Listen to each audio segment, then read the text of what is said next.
Praise the lord. దేవునికి మహిమ కలుగును గాక. ఉదయకాల సమయంలో ప్రభువును రక్షకుడైనటువంటి యేసుక్రీస్తు నామములో మీ అందరికీ కూడా శుభములు తెలియజేస్తున్నాను.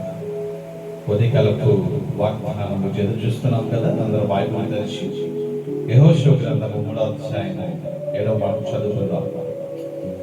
అప్పుడు యెహోషువ చెప్తాను, నేను మోషేకు తోడైనట్లు నీకును తోడైనని ఇశ్రాయేలు వారందరూ ఎరుగునట్లు నేడు వారి కన్నుల ఎదుట నిన్ను గొప్ప చేయ మొదలు పెట్టెదను.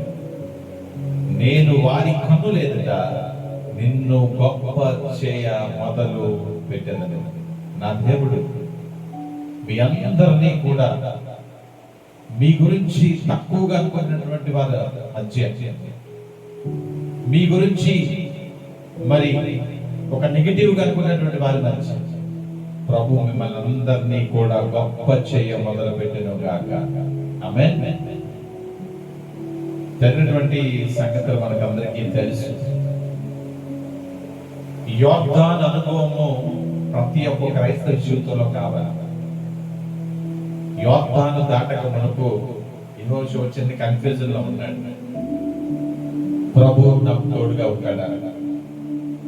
ఇంతవరకు మోషే నడిపించాడు, ఇప్పుడు నేను నడిపించగలనా? చిన్న సంగీతాలు ఉన్నప్పుడు ప్రభు చెప్తున్నాడు, మోషేకి నేను తోడేయుడినట్లు నేను నీకు తోడై ఉంటాను. మోషేను ఎలా గొప్ప చేశానో యెహోషువ నిన్ను కూడా గొప్ప చేయ మొదలు పెట్టెదను. నీ ఆరంభం ఈ దినం నుంచి ప్రారంభమవుతుంది. నీ గొప్పతనం ఈ దినం నుంచి ప్రారంభించబడుతుంది. You are going to flourish. You are going to prosper. You are going to get great respect in the society, wherever, whatever it is. దేవునికి మహిమ కలుగును గాక. గొప్ప పరిశుద్ధాత్మ దేవుడు మీ అందరికీ దయచేయండి గాక. చిన్న ప్రార్థన చేస్తాం. ప్రేమ నమ్మకమైన పరలోకపు తండ్రి, వందనాలు ప్రభువా. నేడు వారి కన్నుల ఎదుట నిన్ను గొప్ప చేయ మొదలు పెట్టిన వాగ్దానాన్ని ప్రభు విన్న ప్రతి జీవితాల్లో యేసు నామములో కలుగును గాకని ప్రార్థన చేస్తాను. ప్రతి కుటుంబాల్లో ప్రతి జీవితాలను దీవించి ఆశీర్వదించి వేరే గట్టిగా పంపవస్తాను.